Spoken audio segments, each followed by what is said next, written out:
सभी को नमस्कार। Good evening everyone. आप सभी का स्वागत है दोस्तों करियर विल ऐप पर। गुड इवनिंग गुड वाली इवनिंग एवरीवन। आप सभी का स्वागत है करियर विल ऐप पर। मैं आप सभी का गोपाल वर्मा आप सभी का दिल से स्वागत करता हूं। Hello everyone.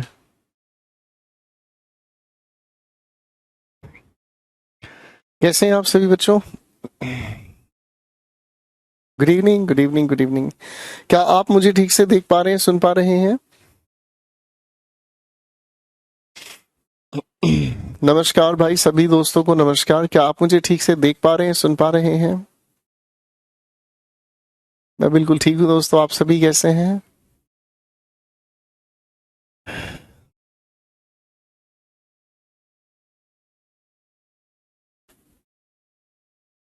Good evening good वाली इवनिंग। आप सभी का स्वागत है दोस्तों।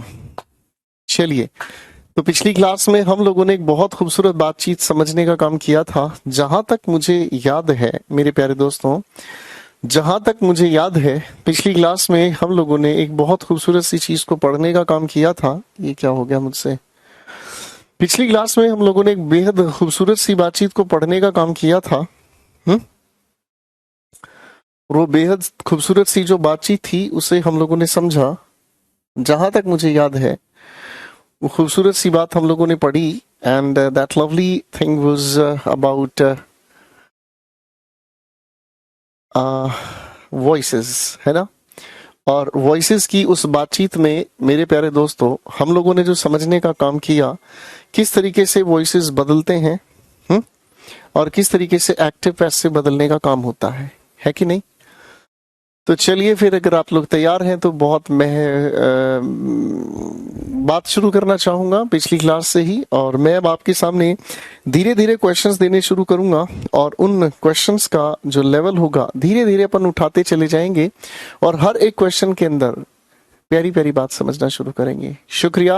आपको भी टीचर्स डे की एडवांस में बहुत सारी बधाइयां। ठीक है, शुक्रिया शुक्रिया। तो चलिए, आप लोगों के सामने मैं क्वेश्चंस लिखना शुरू करता हूं और फिर कहानी को धीरे धीरे उठाना शुरू करते हैं। तैयार हैं दोस्तों? चलिए, पढ़ाई की बात करना शुरू करते हैं। ठीक है।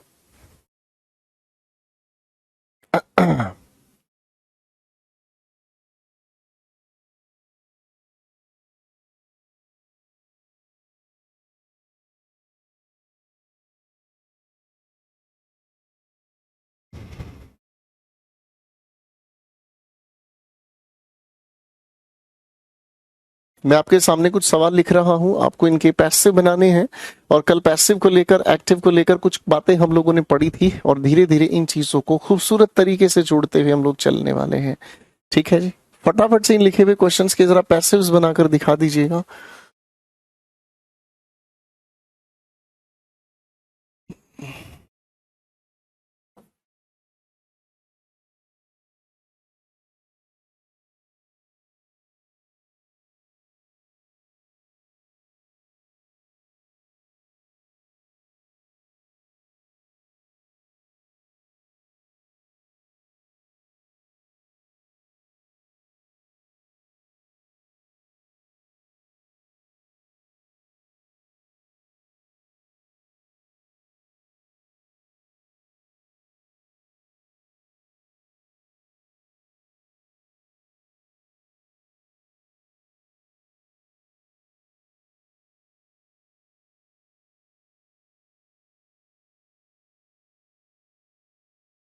मैं आपके सामने कुछ सवाल लिख रहा हूं, जरा इन लिखे हुए फटाफट से पैसिव बनाना शुरू करें और धीरे धीरे लेवल को अपन उठाते हुए चले जाएंगे। ठीक है दोस्तों?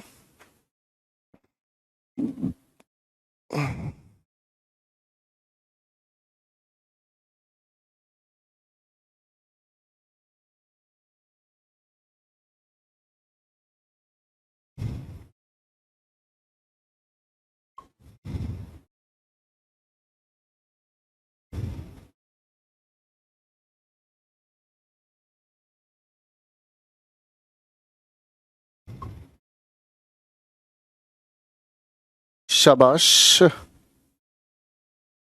बनाकर दिखाएं फटाफट से।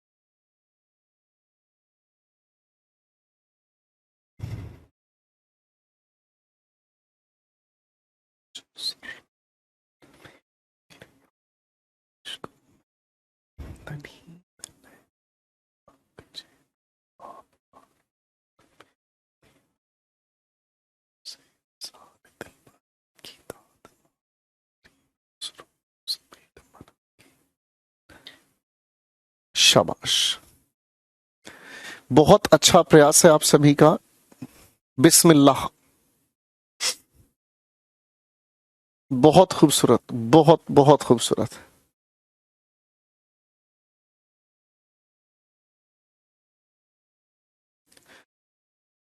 बेहद खूबसूरत जवाब है, बहुत खूबसूरत।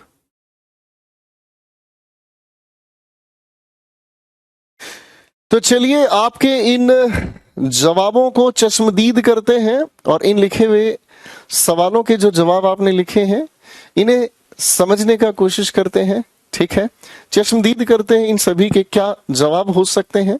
सवाल पहले को अगर हम देखते हैं तो लिखा है Mohan has donated all the money.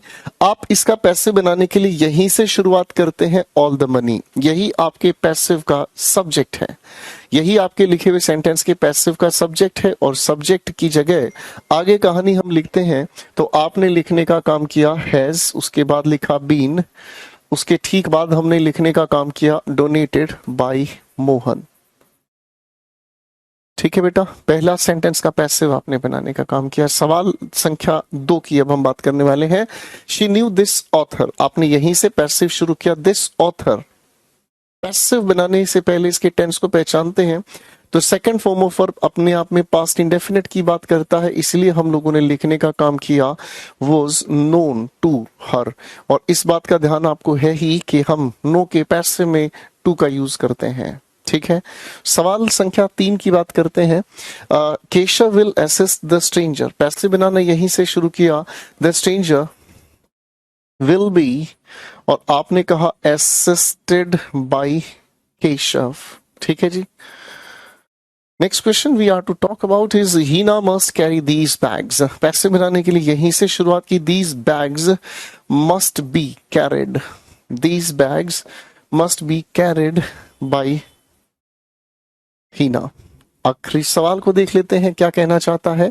ठीक है ना जी, आखिरी सवाल देखते हैं। She is not solving the questions, पैसे बनाने के लिए the questions are not, the questions are not solved, और उसके बाद हमने कहने का काम किया बाय हर। तो ये छोटे छोटे 5 सवाल थे और जरा अपने स्कोर को भी चेक करते हुए चलेंगे। ठीक है ना, 5 सवालों के जवाब आपके 5 ठीक है तो बहुत अच्छी बात है, और कोई भी आंसर अगर गलत है तो कल की क्लास ठीक से देख लीजिएगा। फाइन, चलिए मैं आपके सामने फिर से 5 सवाल लिख रहा हूं। ठीक है, थोड़ा थोड़ा करके लेवल उठाते चलते जाएंगे और मेहनत करते चले जाएंगे। ओके जी, चलिए।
पांच सवाल हैं, थोड़ा ध्यान से चलिएगा। ठीक है ना, 5 सवाल हैं लेडीज एंड जेंटलमैन, थोड़ा ध्यान से चलिएगा, किसी क्वेश्चन में कोई गड़बड़ हुई है। अच्छा, इसमें बीइंग लगाना हम भूल गए हैं, कोई बात नहीं, बीइंग अब लगा देते हैं मेरे भाई। ठीक है ना जी, बच्चों फिफ्थ क्वेश्चन में बीइंग लगाना हम भूल गए थे, गलती है हमसे हुई जो। तो प्रेजेंट कॉन्टिन्यूस के लिए हमें बीइंग लगाना था, वो मैं भूल गया, माफी चाहेंगे दोस्तों। अब चलो कोई नहीं, इन 5 क्वेश्चंस को बनाकर दिखाओ, तबीयत ठीक हो जानी चाहिए। बनाए जरा इन 5 सवालों को, ठीक है।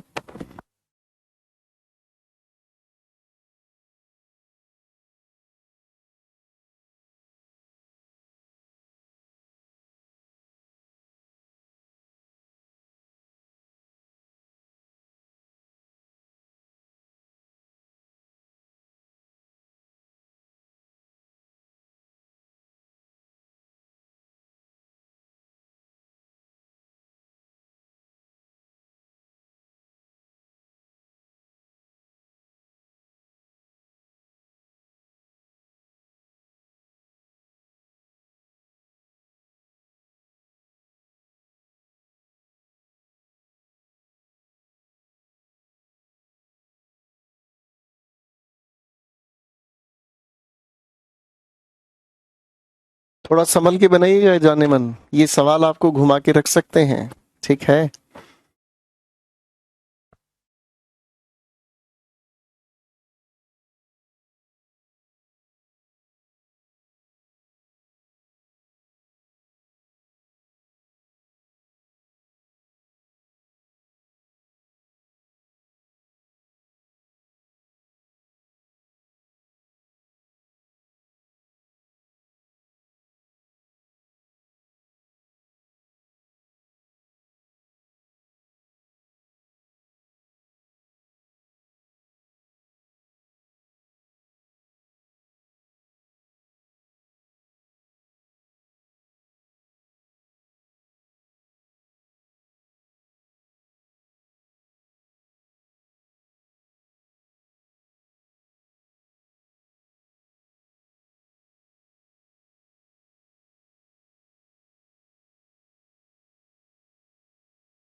आपने इन सवालों में बड़ी खूबसूरती देखी है, और कुछ बच्चे कह रहे हैं कि कुछ सेंटेंसेस पैसिव में हैं।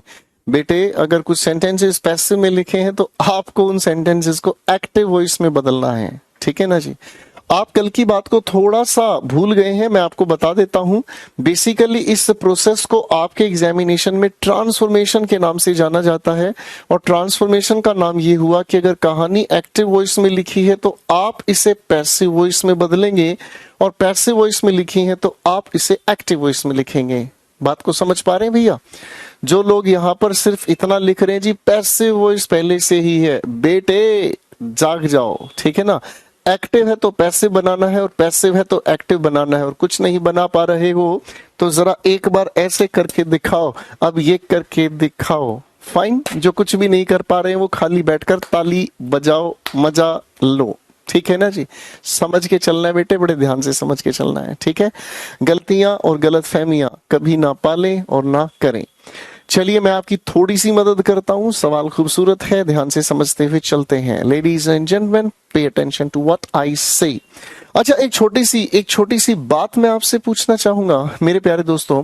इस लिखे हुए सेंटेंस का अगर मैं आपसे पैसिव बनाना चाहूं और मैंने इसका पैसिव बनाया द डिटेल्स, ठीक है ना जी, उसके बाद मैंने लिखा वर और उसके बाद मैंने लिखा आस्क्ड फॉर बाय, ठीक है ना जी, तो आपको इसे देखकर कुछ कुछ होता होगा कि सर यहाँ आस्क्ड के साथ फॉर और यहाँ बाय, तो आपको यहाँ इसे देखकर कुछ कुछ होता होगा। और उसके ठीक बाद आप अगर देखते हैं लिखा है द ऑफिसर, तो आप मुझे बताएं यहां कुछ गड़बड़ है क्या? है जी, है भाई,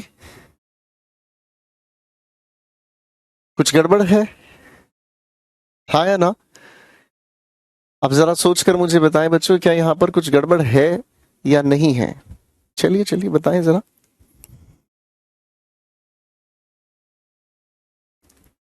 क्या यहां पर कुछ गड़बड़ है?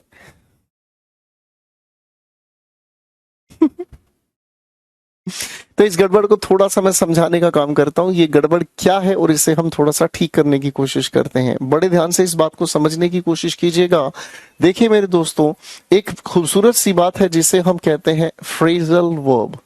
एक खूबसूरत सी बात है दोस्तों जिसे हम कहते हैं फ्रेजल वर्ब, यानी कि वर्ब के साथ हम प्रेपोजिशन को जोड़ते हैं। बड़े ध्यान से इसे सुने और समझें, ठीक है ना, बड़े ध्यान से इसे सुने और समझें, ठीक है। और इसे हम कहते हैं क्या चीज? Phrasal verb. Phrasal verb in fact काम किस तरह से करती है कि वर्ब के साथ हम कभी कभी किसी प्रेपोजिशन को जोड़कर इसका अर्थ निकालते हैं। इसका जो अर्थ है वो निकालते हैं ईडियम की तरह से, और ईडियम का मतलब होता है मुहावरा। ईडियम का मतलब क्या होता है? मुहावरा, ठीक है ना जी। बड़े ध्यान से समझो, कोई टेंशन की बात नहीं है। जिनको टेंशन हो रही है वो किसी के गले लग जाए, टेंशन भी दूर हो जाएगी और मुंह पे झापड़ भी लग जाएगा। बात ये समझ में आती है दोस्तों कि ये टेंशन की बात नहीं, सीखने की बात है। आपसे अगर कोई आंसर गलत बन जाए, घबराओ नहीं, इसे ध्यान से सीखो और समझो। मैंने आपको कहा कभी कभी किसी वर्ब के साथ कोई प्रेपोजिशन जब जुड़ जाती है तो ये दोनों के दोनों मिलकर फ्रेजल वर्ब कहलाते हैं, और इन दोनों का जो अर्थ है वो ईडियम बनता है, यानी कि एक मुहावरा बन जाता है। और मुहावरे की बात आप लोग ये जानते ही हैं, मुहावरे की बात आप लोग ये जानते ही हैं कि जो आप कहते हैं उससे अलग अर्थ निकलता है। जैसे अगर मैं आपके सामने कहूं सिर मुंडाते ही ओले पड़े, मैं अगर आपको ये कहता हूं सिर मुंडाते ही ओले पड़े, इसका मतलब क्या हुआ? क्या जिस इंसान का, क्या किसी अन्य इंसान के गंजे होते ही भाई साहब, क्या कोई भी इंसान अगर अपना सिर मुंडवा ले तो सिर मुंडवाते ही क्या ओले पड़ने शुरू हो जाते हैं? आप कहोगे नहीं सर ऐसा संभव तो नहीं है। अरे हाँ है ना, लेकिन सिर मुंडाते ही ओले पड़े इसका मतलब क्या हुआ? कोई भी काम आपने शुरू किया और उससे के साथ मुसीबत जुड़ती चलेगी। अरे हाँ है ना। जैसे अगर मान लीजिए मैं आपके सामने कहूं एक अनार 100 बीमार, क्या इसका कोई सेंस है? तो आप कहोगे ये तो है नहीं जी कि घर में अगर एक अनार ले आए तो 100 लोग बीमार हो जाते हैं। नहीं नहीं नहीं, ऐसा कुछ नहीं है। एक अनार 100 बीमार का मतलब क्या निकल कर आता है कि एक ही चीज के लिए 100 लोग परेशान होते। जैसे आपके पड़ोस में एक अनार 100 बीमार होते हैं। आशिक मिजाजी लोग मेरी बात कितनी जल्दी समझ पाएंगे, है कि नहीं? सेट है बॉस। तो बात ये समझ में आती। चलो एक एग्जाम्पल लेके चल लेते हैं, चलिए। जैसे मैं अगर आपके सामने लिखता हूं लुक इनटू, तो इसका मतलब क्या निकलता है? किसी चीज के अंदर देखना नहीं है, इसका अर्थ निकल कर आता है टू इन्वेस्टिगेट, यानी कि किसी चीज की जांच पड़ताल करना। अगर मैं आपको कहता हूं लुक अप, तो इसका मतलब हो गया क्या चीज? किसी चीज को ढूंढना, किसी चीज को सर्च करना। हाँ ना जी, आप भी किसी न किसी चीज को ढूंढने की कोशिश कर रहे हैं जिंदगी में। अरे हाँ ना। अगर मैं कहता हूं लुक आफ्टर, तो इसका मतलब किसी का ध्यान रखना, टू अटेंड समवन। अटेंड कहते हैं बेटा ध्यान रखना, टू अटेंड समवन, ठीक है ना जी, या समथिंग, किसी इंसान का या किसी भी चीज का थोड़ा ध्यान रखना। जीवन में बहुत सारी चीजें होती हैं। कभी कभी लोग आपको भी कहते हैं please look after your parents, हाँ ना, कि अपने पेरेंट्स का ध्यान रखें, हाँ कि ना। बड़ी छोटी सी बातचीत है, ठीक है ना जी। अगर हम कहने की कोशिश करते हैं, जैसे इसके अलावा और क्या लेकर चल सकते हैं ladies and gentleman, look up to का मतलब होता है टू रिगार्ड। रिगार्ड कह लीजिए या रिस्पेक्ट कह लीजिए, दोनों का एक ही मतलब होता है। यानी कि जब आप किसी भी इंसान की इज्जत करते हैं, जैसे अगर हम आस्क के साथ फॉर यूज करते हैं तो इन दोनों का अर्थ मिलकर निकल जाता है डिमांड करना। सिर्फ आस्क का मतलब होता है कोई चीज कहना या पूछना, मुझे कुछ तुमसे है कहना, कह दो ना। तो ठीक है ना जी। तो मे आई आस्क, ये अपने आप में एक जगह हो गई। और आस्क फॉर का मतलब होता है जब आप किसी से कोई चीज मांगते हैं, हाँ है ना, किसी से कोई भी चीज मांगना, ठीक है ना। लुक डाउन ऑन का मतलब होता है to disregard. Look down on, on की जगह अपॉन का भी यूज करते हैं, इसका मतलब होता है to disregard. Look down upon का मतलब होता है टू डिसरिगार्ड, ठीक है ना जी। या फिर इसका एक और मतलब होता है अपने से किसी इंसान को छोटा मानना, या अपने से किसी इंसान को गया गुजरा मानना, या किसी इंसान के हैसियत को अपने से छोटा मानना, ठीक है ना जी। बात समझ में आ गई। लुक फॉर का मतलब भी सर्च करना होता है। लुक फॉर का मतलब भी सर्च करना होता है, लेकिन याद रखिएगा जब आप इस सर्च की बात करते हैं तो ये सर्च किसी इंसान के लिए होता है। लुक फॉर बेसिकली यूज होता है पुलिस के हिसाब किताब में, ठीक है नीरज। जैसे अगर मान लीजिए कोई इंसान किसी से पैसा लेके फरार हो जाए तो पुलिस उसके लिए लुक फॉर नोटिस देती है, ठीक है ना जी, कि भैया ढूंढ के लाओ ये इंसान कहाँ गया, ठीक है। और लुक अप हम सर्च करते हैं किस चीज को, किसी भी जानकारी को, किसी फैक्ट को, किसी इंफॉर्मेशन को। जैसे मैं अगर आपको कोई भी शब्द कहूं, मैं अगर आपको कोई भी शब्द कहूं, चलो बेटे इस शब्द को ढूंढ कर दिखाओ, तो you will look up that word in the dictionary, okay. एक और लिखता हूं प्यारी सी चीज, लुक आउट। लुक आउट का मतलब होता है टू बी अलर्ट, ठीक है ना जी। यानी कि जब आप किसी चीज के लिए सावधान रहते हैं, सतर्क रहते हैं, सचेत रहते हैं, इसे हम कहते हैं क्या चीज, लुक आउट, ठीक है ना जी। लुक आउट का अर्थ समझ में आ गया भैया। खैर इतने सारे हो सकते हैं, जितनी वर्ब प्रेपोजिशन चिपका दो फ्रेजल वर्ब बन गई। अब असली बात क्या है, जरा दिल को थाम लो, क्योंकि इन दोनों को जब साथ हम रखते हैं तभी इनका अर्थ निकलता है। तो ध्यान रखिएगा, फ्रेजल वर्ब को लेकर एक चीज ध्यान रखिएगा, नेवर स्प्लिट। मैंने क्या लिखा, never split a phrasal verb in active voice और पैसिव वॉइस। कभी भी एक्टिव और पैसिव में हम किसी भी फ्रेजल वर्ब को अलग अलग नहीं रखते हैं। मेरी बात समझ में आई लेडीज एंड लेडीज के हस्बैंड्स, बात समझ में आई। हम कभी भी फ्रेजल वर्ब को स्प्लिट नहीं करते हैं, अलग नहीं करते हैं, तो प्लीज ऐसा ना करें बेब्स। क्लियर हो गया बेब्स, फाइन। चलिए अब अगर ये वाली बात अपने पल्ले पड़ गई तो पहले सवाल के अंदर थोड़ा सा गौर फरमाते हैं। आस्क के साथ फोर जुड़कर ये अपने आप में बन गया है एक फ्रेजल वर्ब, और ये पैसिव के लिए एजेंट बनाने का काम कर रहा है। बोलो हाँ। पहली बात समझ में आई कि नहीं आई, पहली बात क्लियर होगी बेटा, बात समझ में आ गई जी। कोई दिक्कत घबराहट चिंता की बात तो नहीं है भाई, हाँ है ना। क्वेश्चन नंबर 2 की बात करते हैं। She looked after the baby. आप इसका जब पैसिव बनाते हैं तो कोई दिक्कत नहीं, द बेबी। अब ये वो वाला बेबी है जो छोटा सा होता है, बात समझ रहे हैं, ये वो वाला बेबी होता है जो छोटा सा होता है। आजकल बड़े बड़े बेबी भी हैं किसी न किसी के, क्या मैं ठीक कह रहा हूँ, माँ कसम किसी न किसी के कोई ना कोई बेबी होता है चिन्नी बाबू। द बेबी वॉज, और उसके बाद आप लोगों ने लिखने का काम किया लुक्ड आफ्टर, ठीक है ना जी। आगे आपने लिख दिया बाई हर, कोई दिक्कत घबराहट। चलिए क्वेश्चन 3 देखिए, खूबसूरत है। Someone took away the shoes. पैसे बनाने के लिए आपने लिखने का काम किया द शूज, आगे लिखा हमने वर। टुक अवे का पैसिव आपने बना दिया टेकन अवे। अरे हाँ है ना। अच्छा बेटा एक बात मुझे बताओ फटाफट से, एक्टिव और पैसिव की डेफिनेशन क्या होती है। कल की क्लास में शुरुआत में ही हमने इस कहानी को समझा था, आप मुझे एक बार याद दिलाएं और बताएं एक्टिव पैसिव में फर्क क्या होता है, जरा बताएं, जल्दी से बताएं।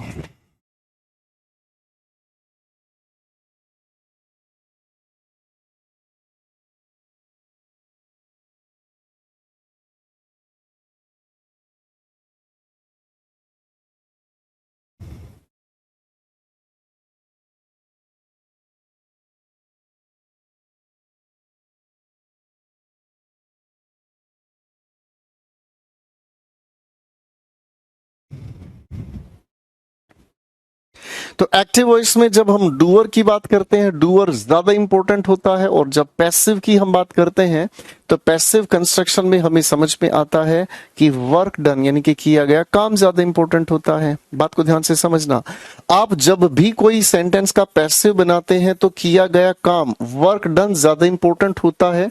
आप चाहे तो इस डूअर को लिखें या ना लिखें, इससे कोई फर्क नहीं पड़ता। अरे भाई हाँ है ना, आप अगर चाहें तो इसे लिखें या ना लिखें, इससे कोई फर्क नहीं पड़ता। बात समझ में आई? अब एक बात ध्यान से देखने की कोशिश करो बेटा, यहां इस लिखे हुए सेंटेंस में लिखा हुआ है समवन। क्या लिखा हुआ है? समवन। अगर हम समवन की बात करें तो क्या हुआ है बेटा? अगर हम समवन की बात करें तो समवन का मतलब क्या हुआ है भाई? समवन का मतलब कोई भी हो गया। अरे हाँ है ना, समवन का मतलब क्या हुआ भाई? कोई भी। तो इसका मतलब इस समवन को अगर हम ना भी लिखें तो कोई फर्क नहीं पड़ता। अरे हाँ है ना, अगर इस लिखे हुए पैसिव में हम इस समवन को बाई समवन ना भी लिखें तो कोई फर्क नहीं पड़ता, क्योंकि पैसिव की रिक्वायरमेंट ही ये होती है कि डूअर अगर इतना इंपॉर्टेंट नहीं है तो उसे ना भी मेंशन किया जाए। बात समझ में आई कि नहीं आई भाई? अरे हाँ है ना, तो इस तरीके के पैसिव कंस्ट्रक्शन में हम ऐसे डूअर को हटा भी देते हैं। बात समझ में आ रही है? तो इसका मतलब हमें क्या समझ में आया, जब भी कोई एजेंट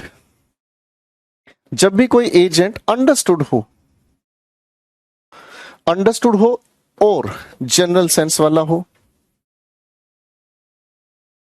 तो हम क्या करते हैं, हम इसे मेंशन करने की जरूरत मानते ही नहीं है। है ना, वी डू नॉट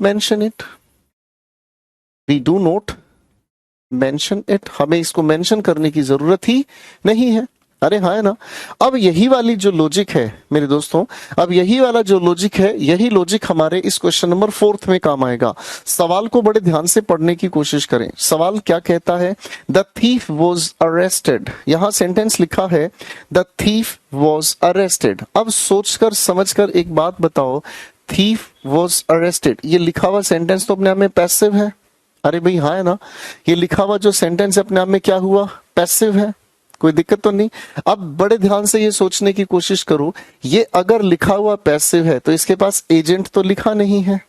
अरे हाँ है ना, इसके एजेंट के लिए हमें ये पता है अरेस्ट करने का काम कौन करेगा? पुलिस करेगी। यानी कि यहां पर अगर मैं लिखने का काम करता हूं द पुलिस, तो इसमें कोई दिक्कत नहीं है भाई। अरे भाई हाँ है ना, यहां पर क्या लिखा है? अंडरस्टूड है, पुलिस ही तो अरेस्ट करने का काम करेगी। तो अब मैं इस लिखे हुए पैसिव को एक्टिव में बदल सकता हूं, और एक्टिव में लिखने के लिए मुझे लिखना पड़ा क्या चीज? The police arrested the thief. अरे हाँ है ना, बात समझ में आ गई? अगर ये वाली बात बहुत अच्छे से समझ में आ गई है आपको, अगर ये वाली बात बहुत अच्छे से समझ में आ गई है आपको, तो बहुत बहुत बहुत प्यार से एक बार क्वेश्चन नंबर 5 पर दिमाग लगाएं। मैं फिर कह रहा हूं, जैसे जैसे मैं लेवल उठाता चला जाऊंगा वैसे वैसे मजा आने लग जाएगा और चीजों पे महसूस होगा बेटे मौज हो गई। क्वेश्चन 5 का जरा एक्टिव हो या पैसिव, जो बन सके बनाएं प्लीज।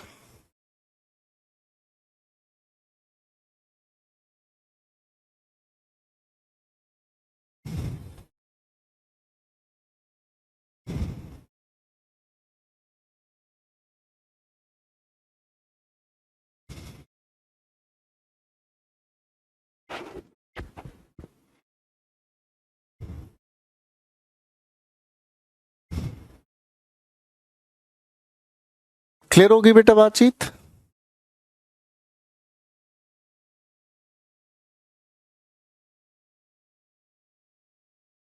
अब आप सभी को ये चीज पता है कि the lady is stared at, ये लिखा हुआ सेंटेंस पैसिव है। हाँ है ना, अब इसको पैसिव से एक्टिव बनाने से पहले इसके लिए हमें एजेंट चाहिएगा। तो एजेंट बनाने के लिए हमने क्या लिखा? आप यहां पर चाहें दोस्तों, आप यहां पर चाहें तो भैया लिखना चाहो तो देम लिख सकते हो। अरे हाँ है ना, आप चाहो यहां पर लिखना, अगर इसकी जगह चाहो पीपल लिख सकते हो। अरे हाँ है ना, या फिर अगर आप चाहो यहां पर लिखना तो कोई भी इसकी जगह लिख सकते हो। अरे भाई हाँ है ना, भाई एजेंट के नाम पर कुछ भी मान सकते हैं।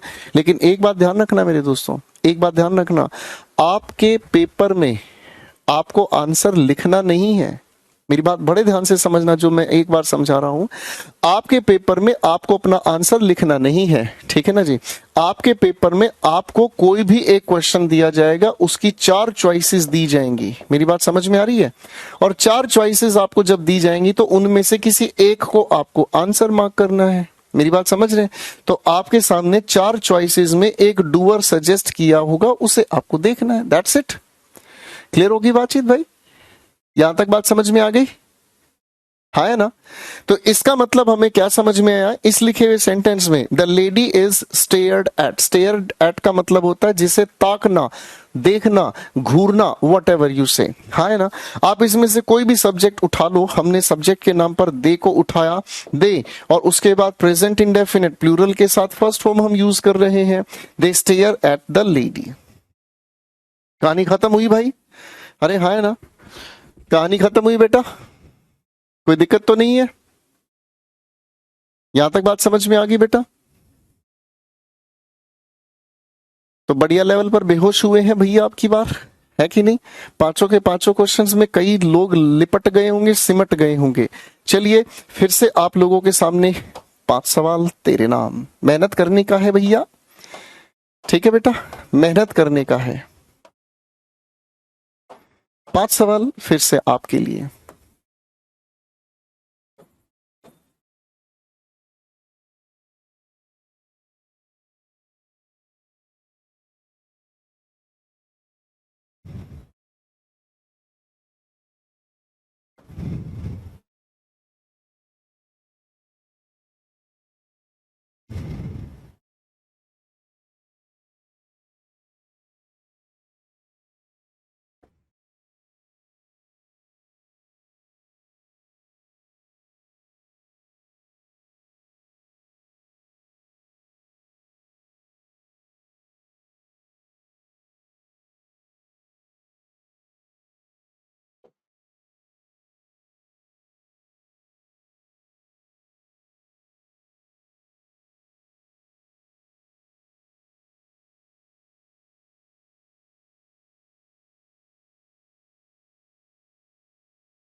पांच सवाल आपके सामने, मेहनत कीजिए। चलिए फटाफट से।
बहुत ध्यान से बनाना बेटा।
अच्छी कोशिशें हैं, बहुत बढ़िया।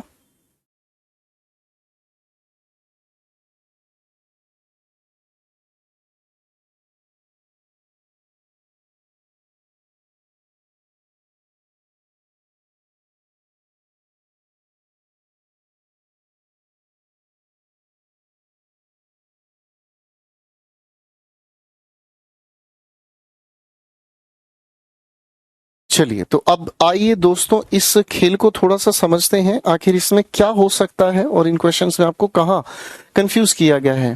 पहले सवाल की अगर हम बात करते हैं, Ravi is reading Gulliver's Travels, यहाँ आपको कुछ बातों को ध्यान से समझना होगा। और बातों को ध्यान से समझना क्यों होगा, क्योंकि बेसिकली कुछ ऐसे प्यारे प्यारे सब्जेक्ट्स हैं जो कि हमेशा सिंगुलर की तरह ही यूज किए जाते हैं। मैं फिर से कहना चाहूंगा, कुछ ऐसे प्यारे प्यारे सब्जेक्ट्स हैं जो हमेशा सिंगुलर की तरह ही यूज किए जाते हैं। और सिंगुलर की तरह ये यूज होने वाले कौन कौन से सब्जेक्ट्स हैं भैया, थोड़ा सा इनको ध्यान से समझने का काम करेंगे। ये आपको कई बार पेपर पूछ चुका है, ठीक है ना जी। और इसको हम छोटी छोटी कैटेगरीज में अगर बांट लें तो बेहद खूबसूरत होगी ये बातचीत भैया, ठीक है ना जी। सबसे पहले हम अगर कहना चाहें तो नेम ऑफ बुक्स, किताबों के नाम, ठीक है जी।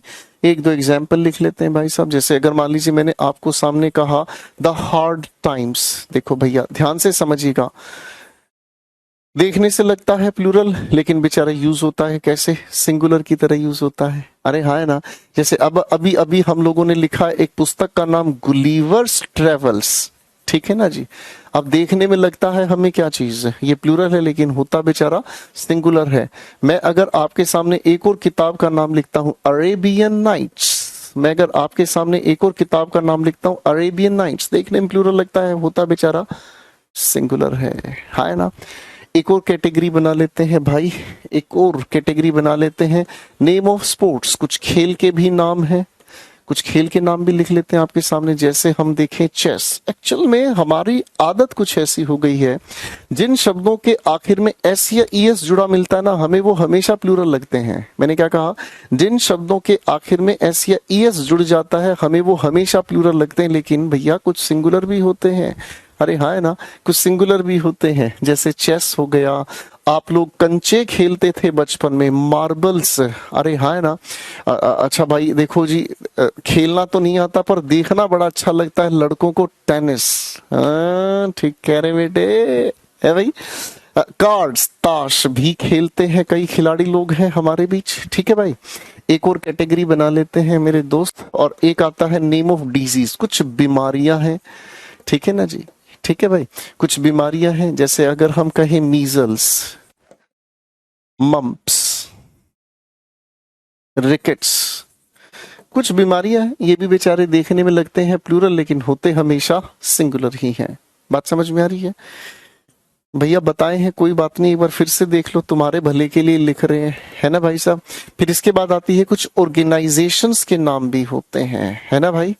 ऑर्गेनाइजेशंस के नाम क्या हुए, जो ग्रुप को रिप्रेजेंट करते हैं। जैसे अगर हम कहें काले से लिखेंगे हम, the United states, the United states. अगर हम कहने की कोशिश करते हैं द यूनाइटेड नेशंस, है कि नहीं। ऐसी कोई सारी ऑर्गेनाइजेशन देखो जिनके साथ एस जुड़ता है हमें लग जाता है बेचारा वो प्लूरल है ना। बात समझ में आ रही है? कौन से डिजीज है सर ये? बेटा मैं यहाँ पर साइंस तो पढ़ाऊंगा नहीं, मुझे इनकी हिंदी खुद नहीं पता, है ना भाई। मुझे हिंदी तो नहीं पता, अपने साइंस वाले टीचर से पूछो, ठीक है ना।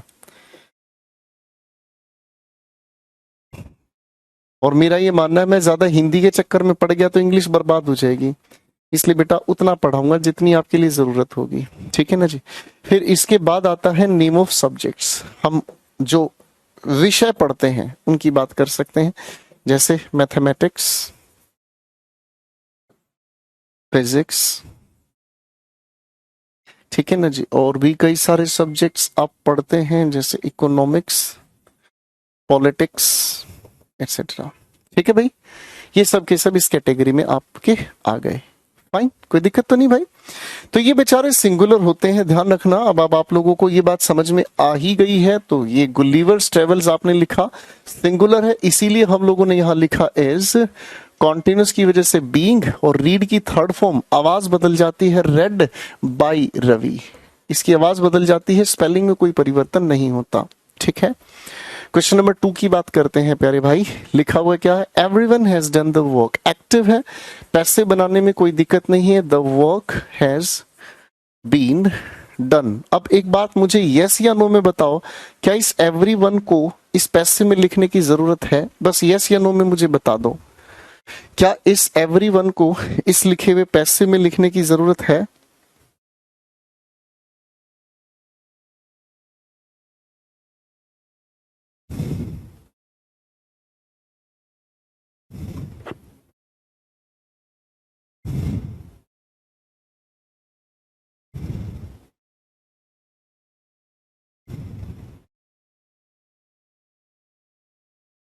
तो ये जनरल डूअर है, इसको लिखने की जरूरत नहीं है, अंडरस्टूड है। अभी अभी बताया था, तो भाई बिल्कुल ठीक बात दे दी आप लोगों ने जवाब में। The law and order was being maintained. अब देखो बेटा, ये लिखा हुआ सेंटेंस हमारे सामने पैसिव है, ये लिखा हुआ सेंटेंस हमारे सामने पैसिव है। और आप एक बात जानते हैं कि पैसिव से एक्टिव बनाने के लिए हमें किसी भी डूअर को एज्यूम करना पड़ेगा। अच्छा, अब सोचकर मुझे ये बताओ, लॉ एंड ऑर्डर मेंटेन करने की जिम्मेदारी किसकी है? लॉ एंड ऑर्डर मेंटेन करने की जिम्मेदारी किसकी है? बिल्कुल ठीक कहा, पुलिस की है। अरे हाँ, है ना। लॉ एंड ऑर्डर कौन मेंटेन करेगा? भाई पुलिस ही तो मेंटेन करेगी, और तो कोई करेगा नहीं। मेरी बात समझ में आ रही है? अरे हाँ, है ना। तो इसमें तो कोई भी परेशानी नहीं है, पुलिस ही करेगी भैया, हाँ, है ना। तो इसका मतलब इस लिखे हुए सेंटेंस में आपकी तरफ से जो एजेंट हो गया है वो क्या तैयार हो गया भाई? पुलिस तैयार हो गया, हाँ, है ना। अब एक बात इसी के साथ और समझ लो, यहां तो हमने लिखा था सिंगुलर सब्जेक्ट्स, अरे हाँ, है ना। अब थोड़ी सी बात एक और लिख लो जी बड़े ध्यान से, और इसे हम कहने का काम करते हैं 3P। देखो ध्यान से, क्या लिखा मैंने? 3P। 3P बड़े प्यारे हैं। मैंने क्या कहा? 3P बड़े प्यारे हैं। और वो 3P कौन कौन से हैं भाई? बड़े ध्यान से इन्हें देख लीजिएगा। एक मैंने आपके सामने लिखा पुलिस, ठीक है ना जी। एक मैंने आपके सामने लिखा पब्लिक, ठीक है ना जी। एक मैंने आपके सामने लिखा पुलिस, एक मैंने लिखा आपके सामने पब्लिक, ठीक है ना जी। और एक शब्द मैंने आपके सामने लिखा पीपल। ये तीनों के तीनों जब शब्द हैं हमेशा प्लूरल होते हैं, इसलिए इनके साथ हम लोग आने वाली जो भी वर्ब है या हेल्पिंग वर्ब है वो हम हमेशा प्लूरल ही लेकर चलते हैं। मैंने क्या कहा? जो भी हमारे सामने लिखे हुए ये शब्द हैं, 3P हैं, तीनों लिखकर दिखा दो जरा। तो बेटा ये हमेशा प्लूरल की तरह ही यूज होते हैं। फाइन, अब ये अगर तीनों प्लूरल की तरह आपको समझ आ गए हैं तो कोनो बात नहीं। इसका पैसिव बनाने के लिए आपने यहीं से शुरुआत की, द पुलिस, ठीक है ना जी। यहां लिखा है was being maintained. Active voice बनाने के लिए आपने क्या कहा? वर, और उसके बाद क्या लिखोगे? मेंटेनिंग। और उसके बाद आपने क्या लिखने का काम किया? The law and order. बेटे यहां पर बात समझ में आ गई? अरे भाई हाँ, है ना। यहां पर बात समझ में आ गई? ये बहुत प्यारे प्यारे छोटे छोटे ट्रिकी क्वेश्चंस हैं, इन्हें आप एग्जाम्स में देखोगे तो एग्जामिनेशन आपको इन छोटे छोटी बातों पर बहुत प्यार से डिस्टर्ब करता है भाई। एंड व्हाट आई फील, अब आप डिस्टर्ब नहीं होंगे और बड़े ध्यान से समझने का काम करेंगे, ठीक है ना जी।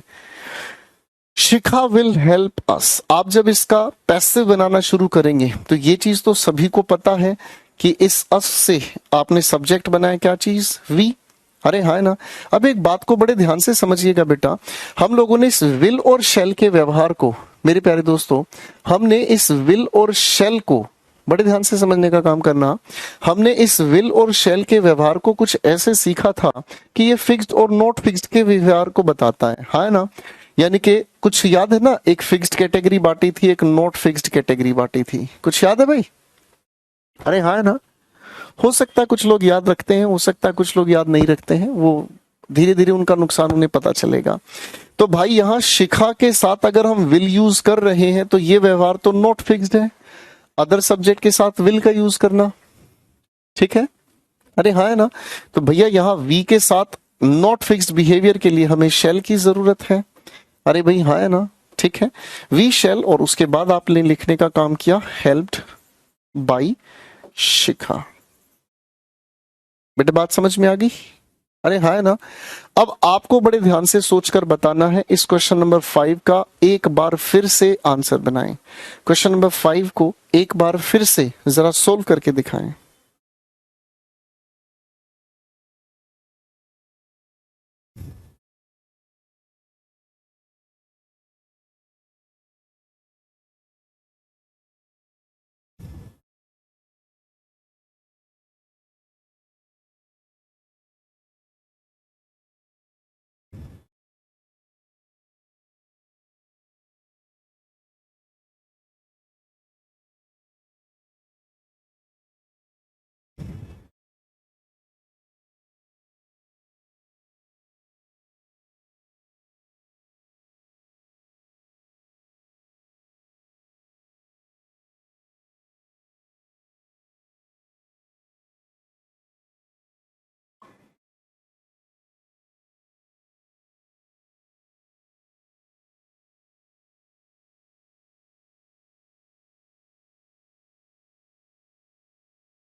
दैट्स लवली,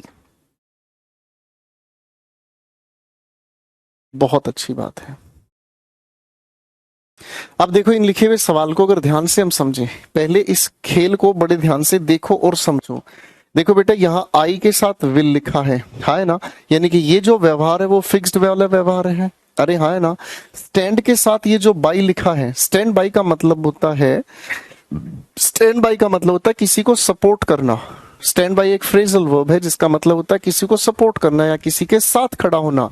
आपका कोई दोस्त, साथी, आस पड़ोस का कोई भी इंसान अगर दुखी है, बात समझ में आ रही है, अगर आपका आस पड़ोस का कोई इंसान, साथी, दोस्त दुखी है तो आप उसे क्या कहते हैं? भाई तू टेंशन ना ले, मैं तेरे साथ खड़ा हूं, यही तो कहते हो, हाँ है ना। तो इसका मतलब क्या समझ में आया बेटा? इस लिखी हुई बातचीत से हमें यह समझ में आया कि स्टैंड बाई अपने आप में कुछ और नहीं, एक फ्रेजल वर्ब है और ये इसका ऑब्जेक्ट है। अरे भाई हाँ है ना। विल के साथ ये लिखी फर्स्ट होमोफर ये भी समझा रही है कि ये लिखा हुआ सेंटेंस अपने आप में एक्टिव वॉइस है। अरे हाँ है ना। और हमारी कक्षा में बहुत सारे ऐसे मूर्ख इंसान है जो कहने वाले थे ये तो सर पैसिव वॉइस लग रहा है, क्योंकि उनके दिमाग में एक कचरा भरा हुआ है और वो ये सोचते हैं कि बाई लग गया तो पैसिव हो गया। अबे भाई पैसिव लगाने से पहले ये तो देख लो कि हम लोगों को यहाँ विल लिखा है, बी कहाँ गया और थर्ड फॉर्म होनी चाहिए, तो पैसिव नहीं है बेटा, ये एक्टिव वॉइस है। ठीक है ना जी।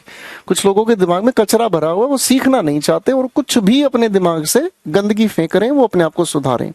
बेटा जब आप इसका अब पैसिव बनाना शुरू करेंगे तो सबसे पहले इस यू को सब्जेक्ट की जगह लेकर आए, हाँ या ना। इस फिक्स की वजह से ही हम लोगों ने अदर सब्जेक्ट के साथ शेल का यूज किया, भाई कोई दिक्कत नहीं। अब इसी के पैसिव को बनाने के लिए हमने पहले इसके साथ बी लगाया। स्टैंड की थर्ड फॉर्म हम लोगों ने लिखने का काम किया, स्टूड और फ्रेजल वर्ब को अलग नहीं करते, भी थोड़ी देर पहले पढ़कर आए। अरे हाँ है ना। ये जो स्टूड के साथ बाई लिखा है ये हम जान गए हैं कि ये कुछ और नहीं है, ये एक फ्रेजल वर्ब की कैटेगरी है। अरे हाँ है ना।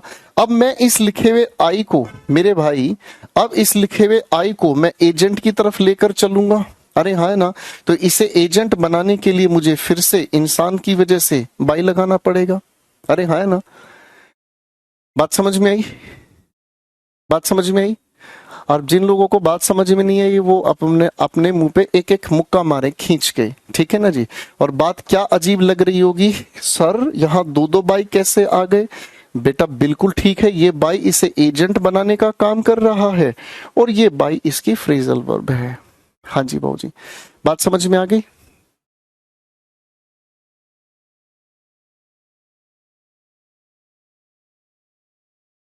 बात समझ में आ गई? तो इस आखिरी बॉल पे सभी की विकेट गिर गई है, ठीक है ना जी। इस आखिरी बॉल पर लगभग सभी की विकेट गिर गई है। आपके पेपर में ऐसे क्वेश्चंस में छोटी छोटी चीजें आपको कंफ्यूज करती हैं, ठीक है भाई। फाइन।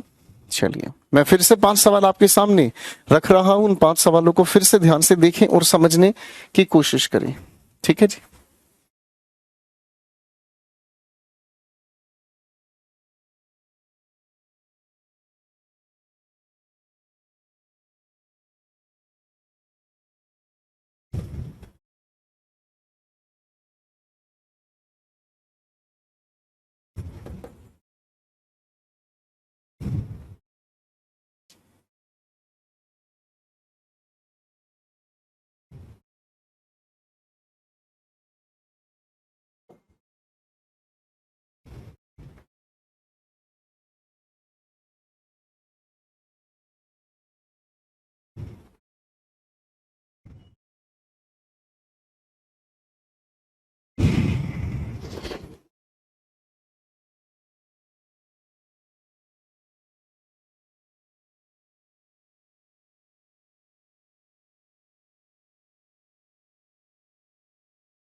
चलो भाई, एक्टिव है पैसिव है जो भी है अपना जरा बनाकर दिखाएं।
ग्रेट,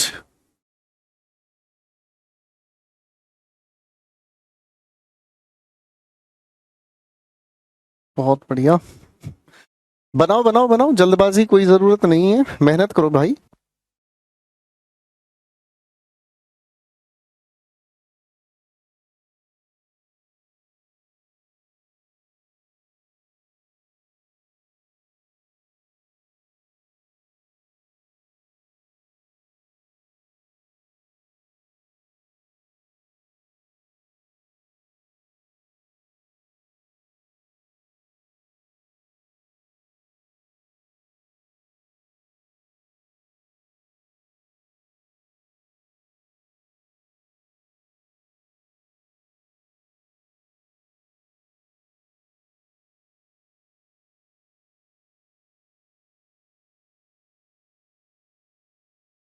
चलिए भाई, बना लिया है,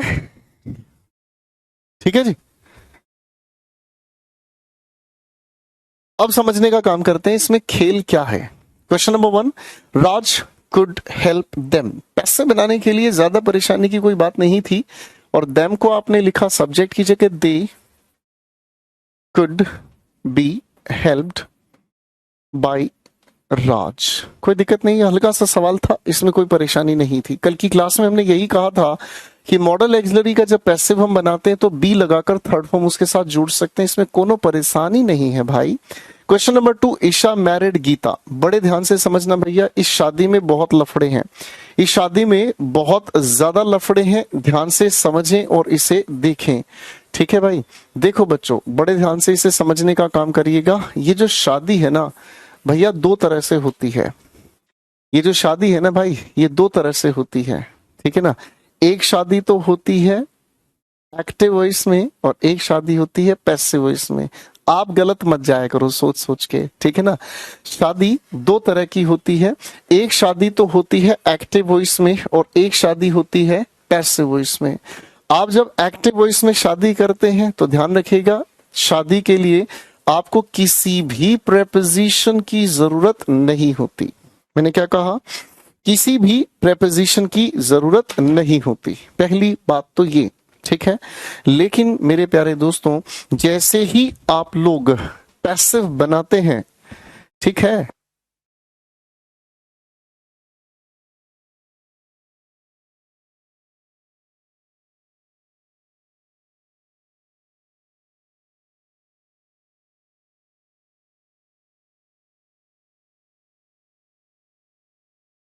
चलो भाई।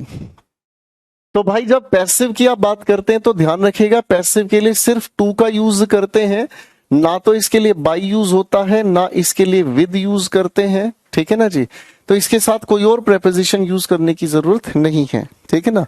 कई लोगों को दिमाग में ये गलत फहमी होती है, कुछ किताबें ये कहती हैं, कुछ लोग ये कहते हैं, ठीक है ना। कुछ लोग ये कहते हैं कि भाई लड़के की शादी लड़की से कराई जाए तो टू का यूज करें, लड़की की शादी लड़के से कराई जाए तो विद यूज करें। भैया हाथ जोड़ लीजिए, हमारा मुंह से गल निकल गई भैया, ऐसा कुछ ना होता है। चाहे लड़के की शादी लड़की से कराओ, चाहे लड़की की शादी लड़के से कराओ, चाहे किसी की शादी आपसे कराओ या आपकी शादी किसी से करो, तो भाई साहब किसी का ब्याह होने दो, किसी से भी हो जाए, ठीक है ना जी। किसी का ब्याह किसी से भी हो जाए, इससे कोई फर्क नहीं पड़ता। आप पैसे बनाने के लिए सिर्फ टू का यूज करें, ठीक है। बस ईशा मैरिड गीता, पैसे बनाने की कोशिश अगर हम करें तो भैया हमने लिखा गीता वॉज मैरिड, मैंने कहा गीता वॉज मैरिड टू, और उसके ठीक बाद हम लोगों ने लिखा ईशा, ठीक है भैया। इसको थोड़ा ध्यान से समझो, चाहे लड़के की लड़की से शादी कराओ, चाहे लड़की की लड़के से शादी करो, ठीक है ना जी, चाहे आपकी किसी से शादी कर दो। हाँ, फर्क तो तब पड़ता है जब लड़के की शादी लड़के से करें, ठीक है ना जी। परेशानी तो तब होती है जब लड़के की शादी हम लड़के से करा दें, या इससे बड़ी परेशानी तब होती है जब लड़की की शादी हम लड़की से करा दें। आए हाय हाय हाय, बड़ा दुख होता है ये बातें सुन के। लड़की की शादी लड़की से हो जाए, सत्यानाश हो जाएगा भाई साहब। हम क्या यहाँ घास काटने पैदा हुए हैं ससुरा।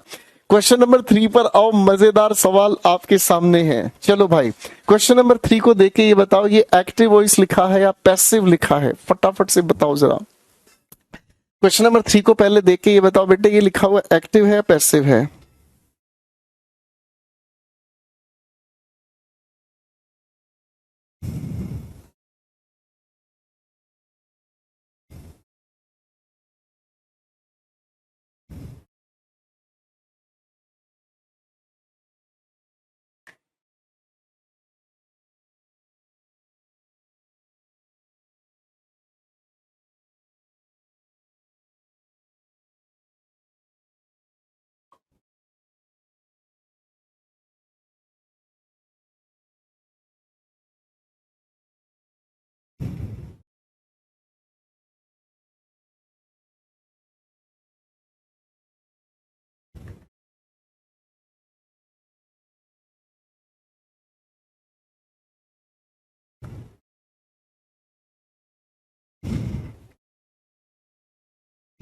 ये अपने आप में पैसिव वॉइस लिखा हुआ है ना। अब इसको पैसिव अगर लिखा हुआ तो एक्टिव बनाना होगा। टिकट का मतलब होता है चालान काटना, ठीक है ना जी। टिकट का मतलब होता है चालान काटना। जैसे आप लोग गाड़ी चलाते हो, बाइक चलाते हो, कभी भी गलत चलाते हो तो टिकट काट दी जाती है। बात समझ में आ रही है? अरे हाँ है ना। तो इसका मतलब क्या समझ में आ गया? इसका मतलब हमें समझ में आ गया कि टिकट काटने का मतलब चालान काटना हो गया। तो अब भाई चालान काटने का कौन कौन करेगा? सीधी बात है, पुलिस ही करेगी भाई। अरे हाँ है ना। काम कौन करेगा चालान काटने का? पुलिस ही करेगी। बस तो फिर हमें एजेंट मिल गया है, आप इसका एक्टिव बना सकते हैं। और एक्टिव बनाने का मतलब है द पुलिस, और उसके ठीक बाद आपने लिखने का काम किया टिकटेड द ड्राइवर। बेटा बात समझ में आ गई? अरे हाँ है ना।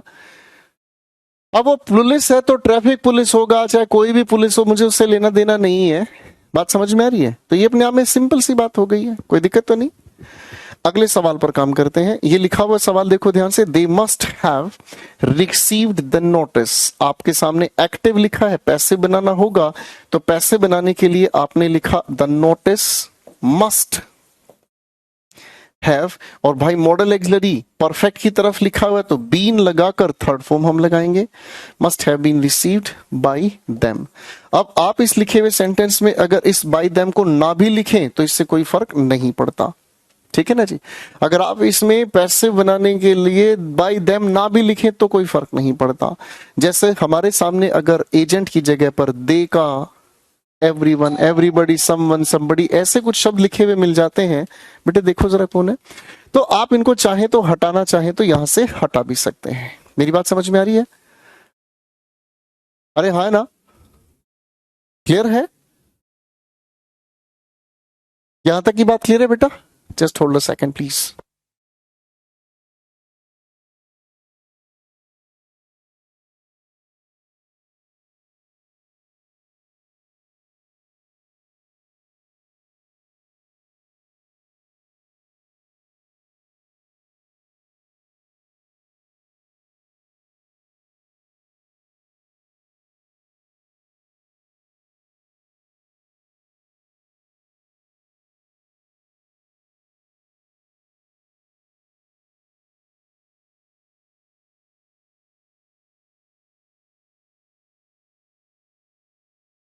चलिए भाई, क्लियर हो गई?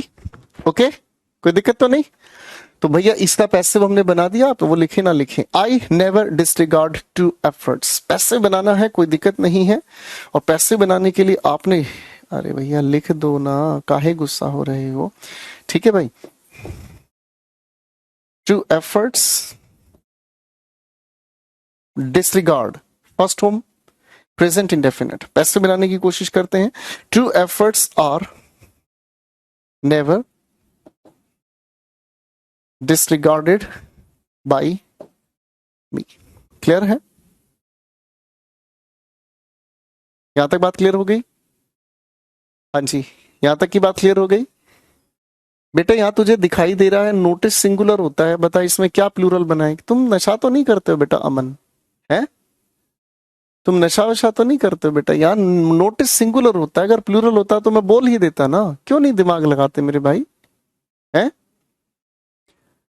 कल आपने देखा होगा मैं खूब हंसी मजाक कर रहा था, मौज मस्ती कर रहा था। तो बेटा हंसी मजाक मौज मस्ती वाली बातें एक अलग होती है, जब पढ़ाई का हो दिमाग तो दिमाग पढ़ाई पे लगाया करो। मैं बोलकर निकल जाता हूँ, तुम्हारे लिए टाइम पास होता रहता है, ये ठीक नहीं है बेटा। पढ़ने वाले बच्चों की हरकतें ये नहीं होती हैं। यहां अगर मैंने बोला है आपके सामने ये सिंगुलर तो आप परेशान हो, ये सिंगुलर है, बात खत्म, अंडरस्टूड है? ठीक है जी, यहां तक की बात समझ में आ गई भैया? खामखा परेशान होना तो आपकी अपनी मर्जी है, ठीक है ना जी। एक और बेवकूफ इंसान है, कह रहा है हैज होगा फिर तो। ये बेवकूफ लड़की, ये बता, जरा सोच के ये बता बेटा, यहां पर ये हैव लिखा किस लिए गया है? ये कह रही है यहां पर फिर हैज होगा, ये अलग ही दुनिया में चल रही है भाई।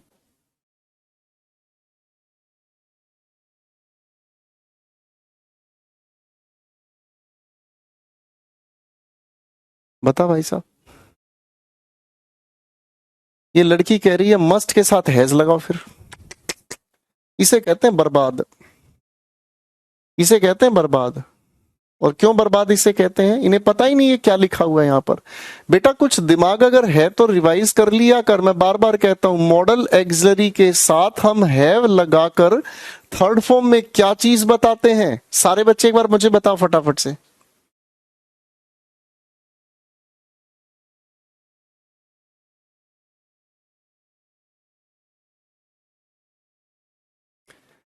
कतई दिमाग से पैदल है भैया, कुछ भी नहीं समझ, कुछ भी नहीं पढ़ते। मेरे को इसी बात का गुस्सा उठता है, फिर कहते सर मैं आपसे कुछ कहने पूछने में डर लगता है। आकांक्षा ये क्या लिखा है मैंने तेरे सामने बेटा, है कुछ होश?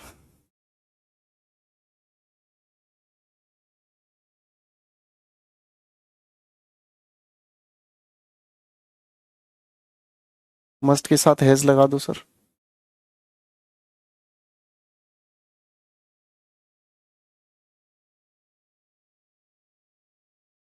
तुम बेटे बड़े हैवी ड्राइवर निकले। बड़े हैवी ड्राइवर हो बेटे तुम आकांक्षा। छोटी मोटी गाड़ियों पर तो तुम हाथ चलाओगे नहीं, तुम बड़े बड़े ट्रक चलाओगे बेटे बड़े होके।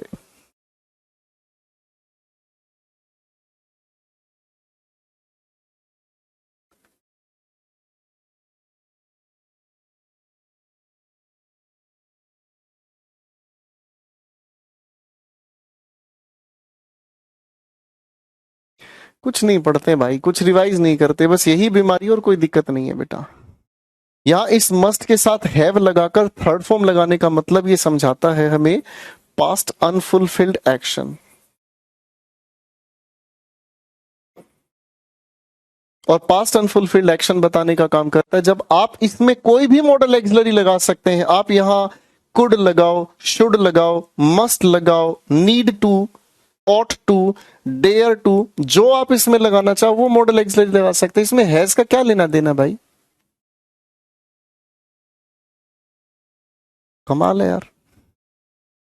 सारी मेहनत करी कराई गोबर कर देते हो यार, एक सेकंड में बर्बाद कर देते हो जी। हैज लगा दो, तुम्हें लगा दूं यहां पर बेवकूफ। हाँ भाई, पहले यहां तक बताओ, यहां तक की कहानी कितनी अच्छे से समझ में आ गई।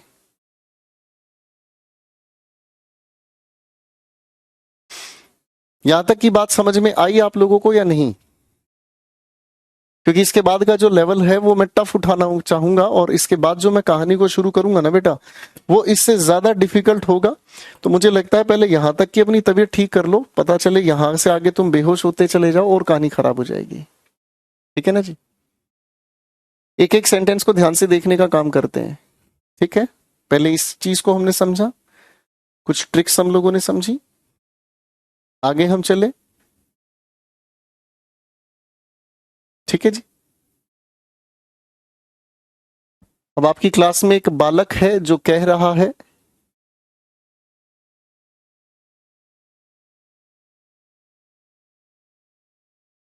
पता नहीं कहां कहां से लाते हैं। चलिए ठीक है बेटा, पहले यहां तक की बात को रिवाइज कीजिएगा, पढ़िएगा, फिर मुलाकात करते हैं। ठीक है जी। So thank you very much, take care, bye everyone. एक बच्चा डाउट के लिए पूछ रहा था, आपको किसी भी तरीके का अगर कोई भी डाउट आता है तो इस नंबर पर आप व्हाट्सएप करें। डाउट के लिए ये हेल्पलाइन नंबर आप लोगों के लिए है, डाउट के लिए इस पर आप व्हाट्सएप करें। ठीक है बच्चों, आज के लिए इतना ही। थैंक यू वेरी मच, मस्त रहें, व्यस्त रहें, और कल आप लोगों को बहुत सारा, दोस्तों, टीचर्स डे की बहुत सारी मुबारक। Love you all, take care.